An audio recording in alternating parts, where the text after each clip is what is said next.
Hello and welcome to the No Balls Podcast. I'm your host, Patrick McDonald, with me, co-host Finn McDonald. Today, we're talking about baseball again. It's been a little bit. Exam schedules made it very hard for Finn and I to record during the week. That's over with now. We can talk about baseball, Finn. Are you excited to talk about some baseball? Yes, I am. But I'm not excited to talk about the Mets game from yesterday. Yeah. We can go ahead and start there. Rivalries weekend was the big marketing theme um, of mid-May.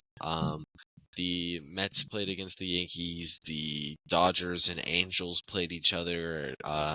There were other teams that did play each other. Finn, The fill me in Texas on those. teams. The Rangers and the Astros makes perfect sense, and then there was at least one other matchup. Let me check. Maybe the Chicago's played?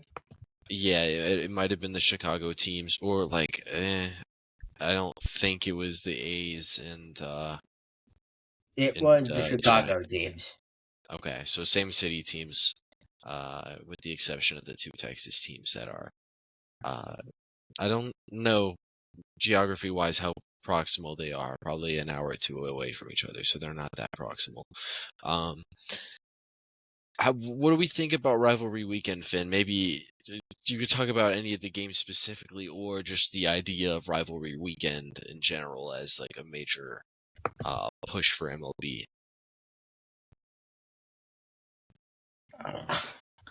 I'm not necessarily sure that I like the idea too much. I get it. It was a very solid attempt, but like if you're gonna do rivalry weekend, you gotta make it the rivals. Like why are the Red Sox and Yankees not playing each other? And I know it's because they play more than just one time in the season, like the Mets and Yankees, but like I feel like the Red Sox and Yankees kind of have to play each other on rivalry weekend, and why are the Dodgers and Angels playing against each other? They've never had any type of a rivalry, like probably ever. This Um, would have been a good time for like a Mets Phillies. yes, like you throw in a Mets Phillies or a Mets Braves, you throw that in there. Cardinals and Cubs, like it's kind of like a layup. Like we can't miss layups in this marketing league, man. We can't miss layups, and I feel like they missed a couple layups. Although I do think the idea itself was a good idea to start with. It was also the last year of Major League Baseball being covered on ESPN. Um, I guess Finn. It's been so long since we've talked about anything. I don't remember what we last talked about. Finn, what do you think about this ESPN media rights situation with Major League Baseball? It will be interesting to see what they move to. Yeah, as far as I understand, it has a lot to do with the RSN deals. With every team not always having a solidified RSN deal. I think there was a Manfred quote a while ago, him saying he wants to move forward to an MLB, like an all-inclusive MLB streaming service. And I think that could be really cool. It's just you have to wait for all of the RSN deals to run their course, or get all of the teams like on a like some concise agreement with whatever their RSN um, agreement is to also have this sports app, because he said he wants to do away with blackout restrictions, which you got me on that one. If we can get rid of blackout restrictions, I would be very happy. Um, However, we've seen in the NBA who has their own streaming app. You can't watch every game because the national TV games you can't watch. So we'll see. If I had to guess, we'll have all inclusive, not all inclusive, but you can watch every MLB game for free, except it might not actually be every game. What do you think on that, Finn? It certainly won't be for free. We're gonna have to pay for it. Yeah. Oh yeah. You're definitely gonna have to pay for it, but you won't And go. I think it'll end up being like the NBA League Pass, where if it's on mainstream media, like those main networks, you ain't gonna be able to get it on that. Yeah, and here the thing is though, like you don't the the main networks kind of do a shit job covering MLB for the most part. Um, I think they get by with the other sport avenues, but they don't get by with MLB. I think MLB Network does a good job, and I will say this: like MLB Network, I think is the most forward thinking and modernly advanced out of every major um like any site that you will see cover any type of sport, like way ahead of First Take. Don't get me started on First Take, they suck. Anyway, Finn, where do you want to start? I guess we could talk about teams, we can talk about players, we can talk about just about anything. We can talk about prospects if we want to. Dalton Rushing called up uh with very little place to play. Where do you want to start, Finn? I'm shocked the Tigers have one of the best records in the league. Yeah, so the Tigers are uh currently 31-16. They have the best record in the league, actually. And this is coming from a pretty solid pitching staff. And their lineup is producing. Um, as it currently stands, um, Javier Baez is their starting center fielder, and he has produced a 1.7 BWAR so far through the season. If you look at the past 2 years, he's been at negative 1.7 in each of them. So it's really quite surprising how it's currently shaping up for Detroit. They always seem to get Zach McKinstry production in the start of the season. It feels like uh, they've been playing. They have a well balanced lineup. Riley Green, probably the headliner there. Spencer Torkelson is a big name that everybody knows because of his high prospect pedigree and his bounce back season he's having this year. And then everybody basically knows Gleyber Torres, largely due to his time with the Yankees. Finn, as there's commotion in the background, what do you have to say on Detroit besides just being surprised about them? This is what happens when you get a lineup that actually can hit, and you Yeah, actually have a two-starter. yeah. And Reese Olson's been great this season. Jack Flaherty has been, Jack Flaherty. And then, you look back, they've gotten decent production from Casey Mize this year. And that is something that I don't think anybody had in line to have happen this season. And I think that's pretty good for them. Overall, do I really think this is going to happen throughout the entire season? Probably not, but the start they've gone off to as it currently stands puts them in a good position to make a playoff spot this season. I think that's really good for them. Uh, is Javi Baez going to hit 291 for the rest of the year? Definitely not. Finn, do you want to keep going on Tigers for any longer? No, I don't. That's a great way to Let's great way to get the watch time. Let's talk about the Tigers first. let's go to the Yankees, where Aaron Judge is trying to rival Barry Bonds. Yeah, so as it currently stands, Aaron Judge leads all major league hitters in F4. He has a Finn, guess his WRC plus so far. Like what? 230. 244. You undershot it somehow. Judge has been awesome. For fans who do not know, that means he is 200 or he's 144% above the league average hitter in this major league season. Judge is having a ridiculous season. He's currently hitting 400. This is a 7 foot tall man, not actually, but he's pushing it. Doing very good things. Um, Finn, I'll go ahead and give you this prompt. Who ranks second in position player F4?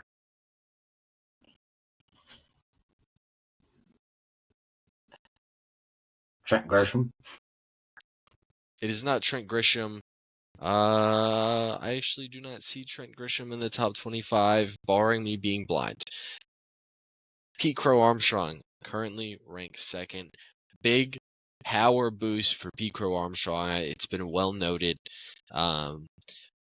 He's currently hit 12 home runs, which, if I am not mistaken, does top his total from a season ago. Just unreal how well Pete Crow Armstrong has been swinging the bat, Finn.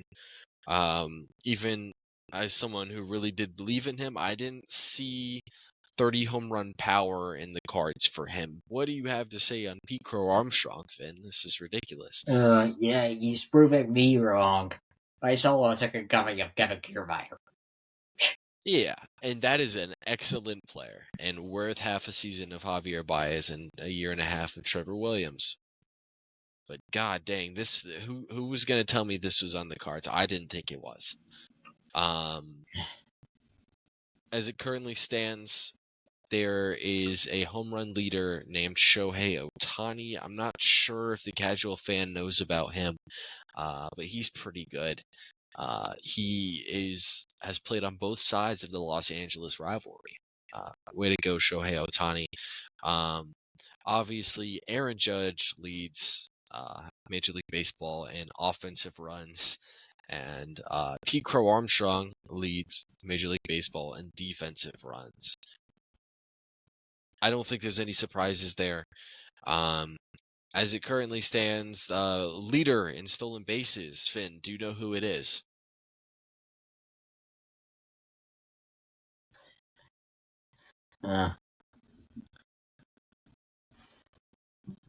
Ellie De La Cruz. It was a good guess. He ranks fourth. Really, he ranks second. He's tied for second.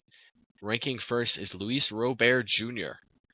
And he's having what, you could label it as a rough start to the season.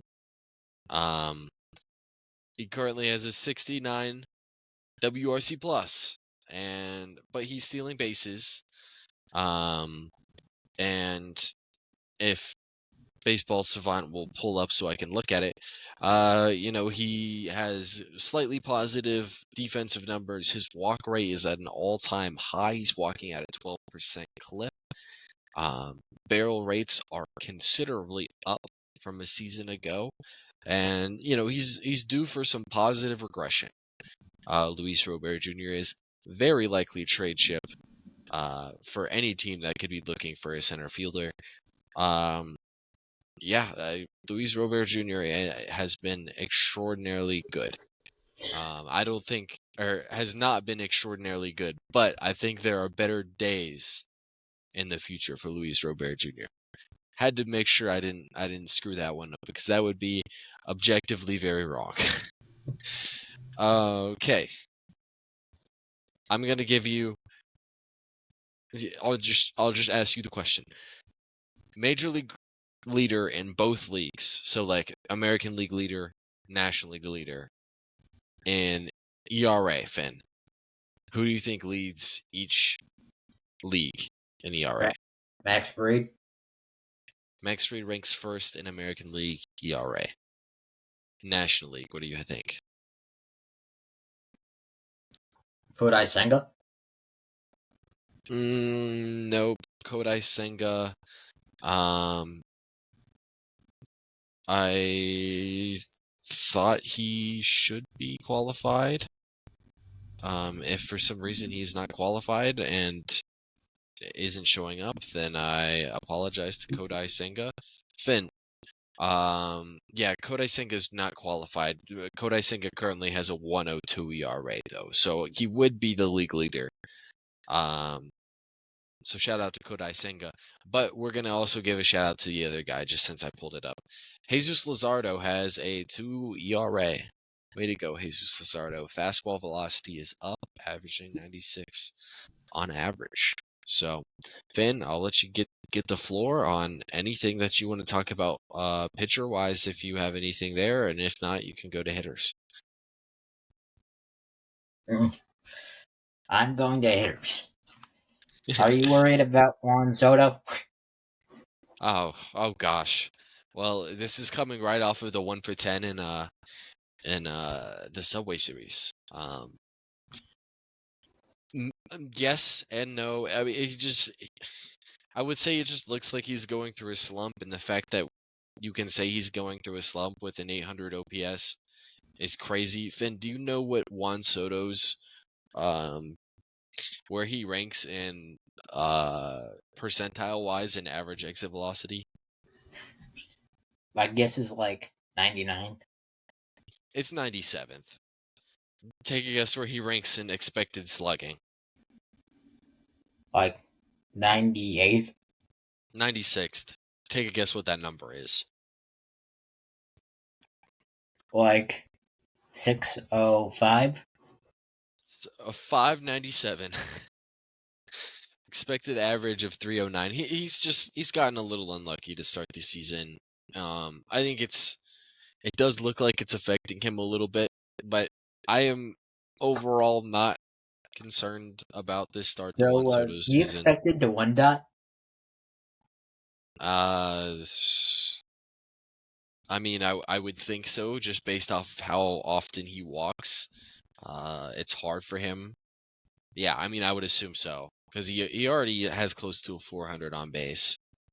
So, if the batted ball gods were treating everything fairly, Juan Soto would probably have a 1 dot currently.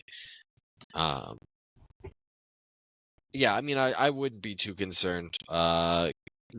Walk rate is the exact same. K rates are even better from a year ago, and I mean, it's marginal sample size, but he's still hitting the ball as hard as ever. The one knock is he hits it on the ground a little more than you would like, but like he also hits the ball hard 55% of the time. So it's going, he's going to get success on those ground balls. So Heck, just last night he hit 113 mile per hour ground out to the shortstop. yeah. To Anthony Volpe, who I guess we need to just talk about Anthony Volpe too, because I've seen a lot of Anthony Volpe. I guess I mean it's like internal Yankee Anthony Volpe hate after, I don't know, they put him in some weird conversations over the past year. I mean, Finn, is Anthony Volpe a good Major League Baseball player? Yes. Like, Anthony Volpe is not the second coming of, I don't know, worse Yankee players that they have hyped up way more than Anthony Volpe. Like, he is much better than Miguel Andujar ever was. So let's just not even entertain those discussions. Just had to throw that out there because I think Anthony Volpe has gotten a little bit unfair. He's been labeled very unfairly as shit by his own fan base. All right, there are two relievers, two qualified relievers, Finn, who have yet to give up a run. Do you know who they are?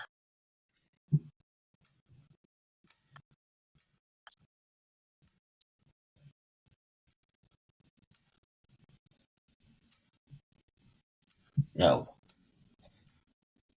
All right, they are Andres Munoz and Danny Colum. Very fun pair of names. You got anything on Danny Colum and Andres Munoz, Finn? I don't like getting Danny Cool, and I'll be the show. Yeah, or Andres Munoz, I would assume. Um, those guys have been great. Other great relievers. This is the reliever section. We're not going to talk about relievers for another 3 months after this, probably. That's an over exaggeration. All with a 1 ERA or lower. Hunter Gaddis, Reed Garrett, Randy Rodriguez, Daniel Lynch the fourth, Yohan Duran, Nick Mears, Luke Weaver, and Lucas Erceg. Any of those names stand out to you, Finn? Reed Garrett, because he's a vet. Of course, Reed Garrett would stand out to Finn. Reed Garrett's been good. That's all I really have to say on that standpoint. Yeah, good collection of relievers. All right, so as it currently stands, we have a pair of catchers in the top 5 in WRC plus. They both have a 170 WRC plus. Finn, who are these two catchers? The Cardinals catcher, Ivan Herrera. No, it's not Ivan Herrera.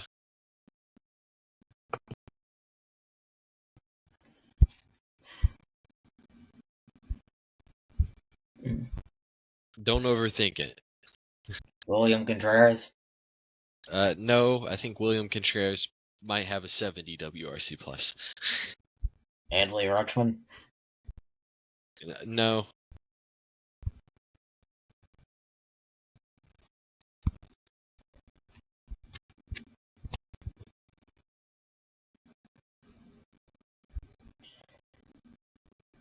Let's see if you remember. One of them was my top ranked catcher going into the season.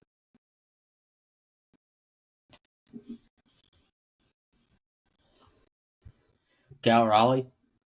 Yes, Cal Raleigh is one of them, and you definitely know who the other guy is. Will Smith. And Will Smith. Cal Raleigh and Will Smith currently have a 170 WRC plus. Fan.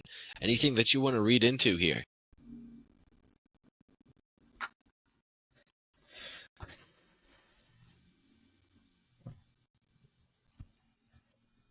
That you were right to rank Cal Raleigh 1 so far. Yeah, I feel like I was right to rank Cal Raleigh first. I'm getting the early validation of that being correct. He currently sits tied for second with Aaron Judge and Kyle Schwarber. There might be another player in there. Yep, with Aaron Judge and Kyle Schwarber with 15 home runs. Cal Raleigh's been awesome. We need to talk about this other player, though. Eugenio Suarez, Finn, ranks tied for third in home runs with his teammate Corbin Carroll. And he hit 4 home runs in a singular game. Eugenio Suarez having a great season. Finn, how many career home runs do you think Eugenio Suarez has? Around 300. He is at 290. Eugenio Suarez is I don't know who the all-time third base home run leader is that isn't in the Hall of Fame, but Eugenio Suarez is coming for him. He might already be the all-time. Well, the third base position isn't represented in the Hall of Fame, so maybe not. Just a check. Well, he's already got more than Buddy Bell, so I don't know. Then Is Mike Schmidt not in the Hall of Fame? Mike Schmidt's in the Hall of Fame. Was he not a third baseman? No, he was a third baseman. I'm just saying that the position itself is underrepresented. I agree there. I was just thinking you couldn't think of any. You know, Mike Schmidt is a Hall of Famer. He was probably the best player of his decade. Maybe, I don't know. It's before my time. We'll look at some team rankings. Then we'll get into some shenanigans probably. I don't know what we'll get into. Team ERA, Finn. Who do you think the team ERA leader is? The Mets. It is the New York Mets. Who do you think the worst team ERA is? The Colorado Rockies. Yes, it is. Followed shortly by the Brandon Hyde-less Baltimore Orioles.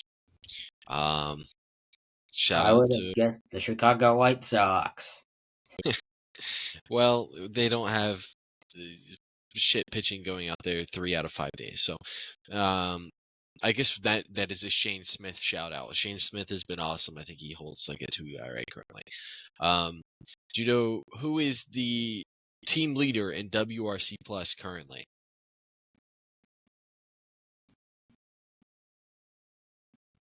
Gonna go the Tigers. The Tigers are third. There's the clear top two with the New York Yankees and the Dodgers. Detroit Tigers. Or yep, the Los Angeles Dodgers. There we go. That's currently the top. Anything you want to go into there? I mean, there's been some interesting starts with the Yankees so far this year, Finn. Maybe it wasn't just torpedo bats. Trent Grisham's been hitting extremely well. You did guess him to be the second best qualified position player in baseball. Ben Rice has also been very good. They've been doing a lot of platooning with, Goldschmidt. Weird platoon with Dominguez and Cody Bellinger, where Bellinger's playing, 5 different positions every week.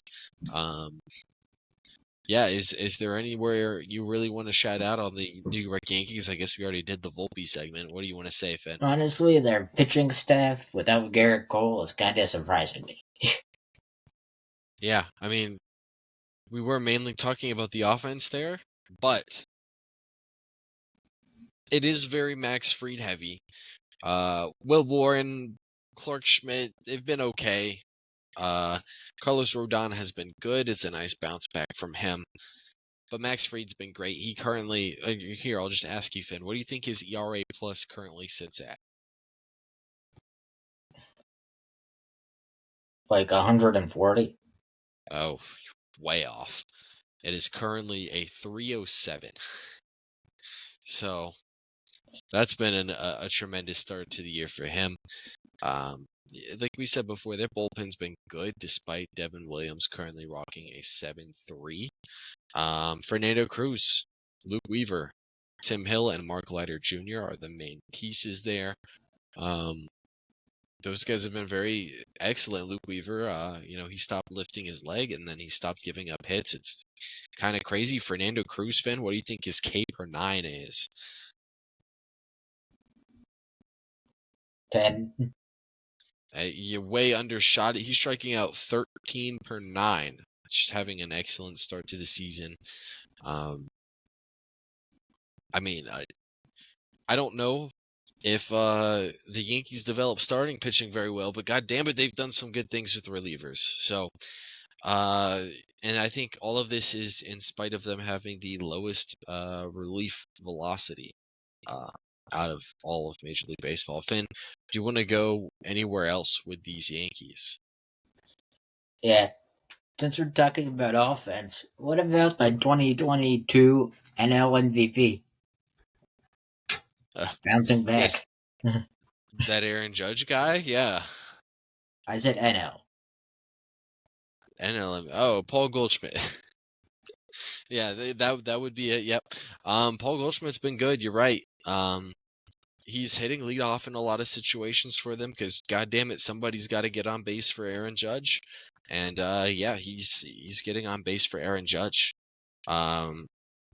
Really hit left-handed pitching so far to start the season. He's always done that, but they have other options against righties.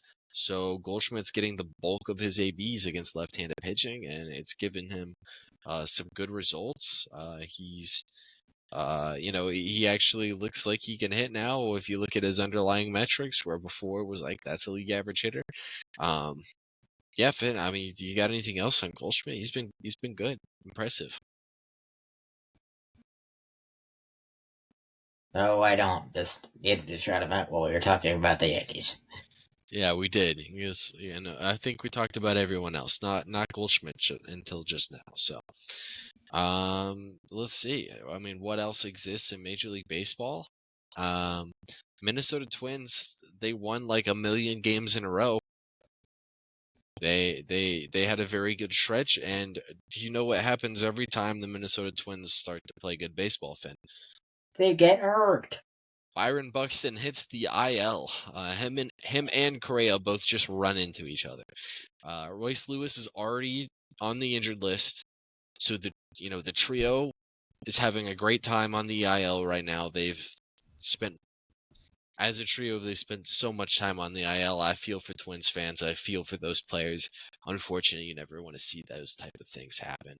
because they were playing really great. Joe Ryan has been one of the better pitchers in the American League. Joe Ryan did this thing where he was like, so what if I just strike out everybody and I don't walk people and then they can't get hits off of me? And what do you know, that's a pretty good success for pitching in Major League Baseball. He currently is striking out 11 per 9. That's honestly in line with what he did a couple seasons ago. Joe Ryan's been pretty consistent. Finn, do you remember who traded Joe Ryan, and do you remember who Joe Ryan was traded for? No, I do not. He was traded in 2021, I believe, by the Tampa Bay Rays in exchange for Nelson Cruz. That might be the one trade I would say Tampa lost. Yeah, I feel like Tampa didn't really get away with that one. I think Minnesota did a very good job there. Way to go, Minnesota. There was a good run there where they made a couple really good trades that I really liked. That was an older prospect too with Joe Ryan, 25 years old at the time. Maybe an avenue to get some fleecing in there. Just an update of division leaders. Seattle currently leads the American League West. Detroit leads the American League Central. The Yankees are leading the East. The Mets are leading their division. The Cubs are leading the Central, and the Dodgers are leading the stacked American League or National League West. Finn, is there anywhere else you want to go here? I need to call out Jeff Passan for saying that the Pirates need to trade Paul Skenes. Yeah, okay. They No, not. They need to pay up, not trade him. Yeah, go ahead and sign him to an extension now, before it's super pricey later. That would make a lot of sense to me. I don't know. Jeff Passan knows a lot about Major League Baseball, so I feel like he clearly has some type of intel that the Pirates' lack of spending is not going to cease in the future. So, if that's the case, maybe they should trade Paul Skenes, because if you're not going to spend, like, what are we doing with Paul Skenes on the roster? But even then, wouldn't having a solid full year of starting just make his value go up even more? I mean, nobody's doubting his ability to handle workload, though, Finn.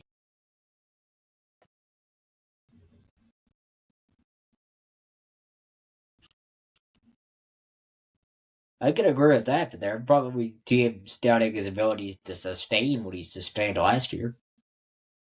I mean, I would get that if he was struggling so far to start this season, but as it currently stands, Paul Skenes has been great. He rocks a 2.44 ERA.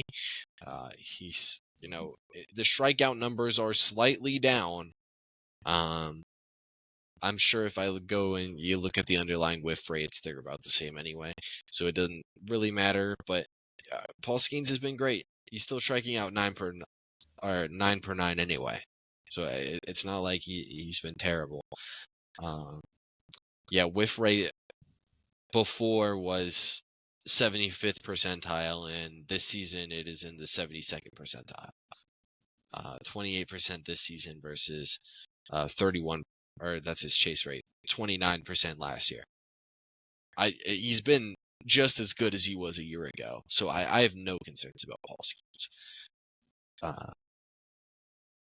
I mean, do you disagree with that? I don't disagree with it. Yeah, and I think if there's any team really doubting Paul Skenes' ability to pitch the way he has, then I just don't understand their thought process. I think their thought process is clearly going wrong in some step along the line. Mine is just, I think his value will go up when he maintains this and wins the Cy Young at the end of the season. I mean, why would it go up though? You're just losing team control on the trade though.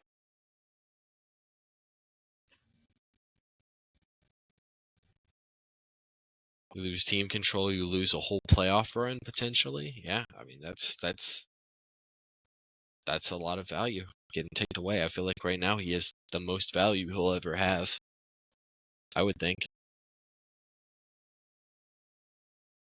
I mean, you clearly think otherwise. Why do you think finishing out the season would make his value increase? Did Tarek Skubal have more value before or after 2024?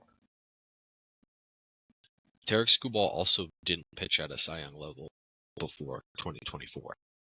What Paul about Chris Skenes, Sale, who had, but there's been injury concerns? is there injury concerns with Paul Skenes? No, and there's also not aging concerns. I'll give you that. Yeah. And Chris Sale hadn't had a good year in 5 years. Paul Skenes has done nothing but be good for like 5 years now.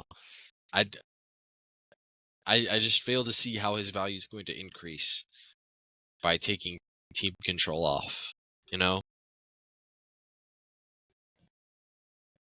Same thing with what we said about Crochet after he finished out 2023.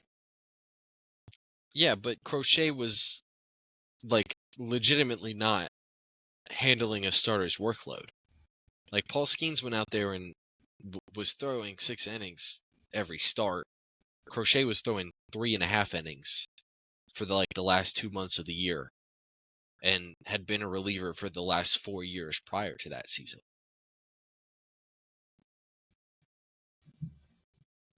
Yeah, I hear you there.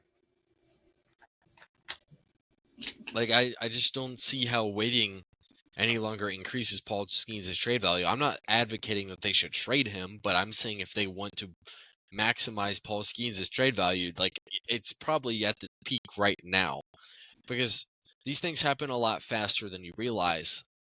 If you go back to 2021 and you tell the Milwaukee Brewers that Corbin Burnes was at his peak value, they would have been like, no, he's going to have another season and he's going to go up in total value. That was the peak trade value for Corbin Burnes. They ended up still getting a good return for him 2 years after that, but like these things happen a lot faster than you might think. A Cy Young caliber season will pretty much always be equal to a peak value. I mean, how much better of a season could Paul Skenes have pitched than he did a year ago?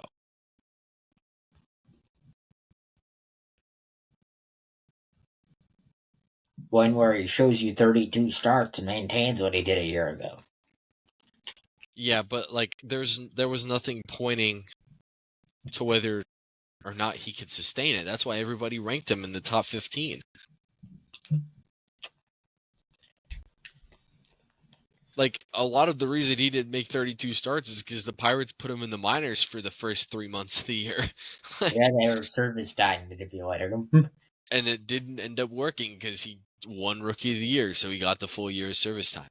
So, like, if Paul Skenes started last year on the Major League roster, which he should have, I don't think we're having this conversation.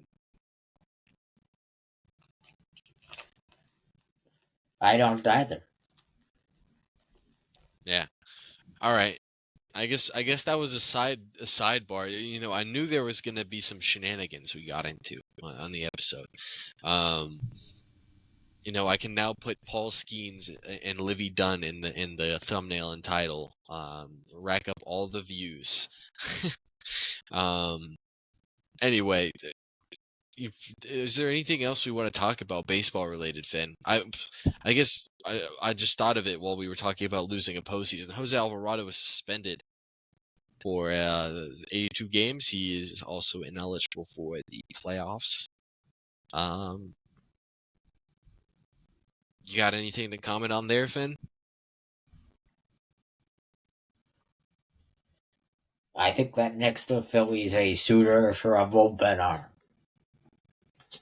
100%. Specifically a left-handed bullpen arm, but they need a bullpen arm, especially now that their best one is, hit the shelf for the rest of the year. Yeah. Is there anything else you want to touch on before we wrap this one up, Finn? Honestly, no. All right.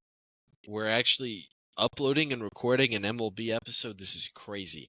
It's been forever. I think we should be returning to weekly schedule. If not, y'all will know about it and we'll know about it. It'll be easy. We should be back here next week, same day, same time. We will see you guys then.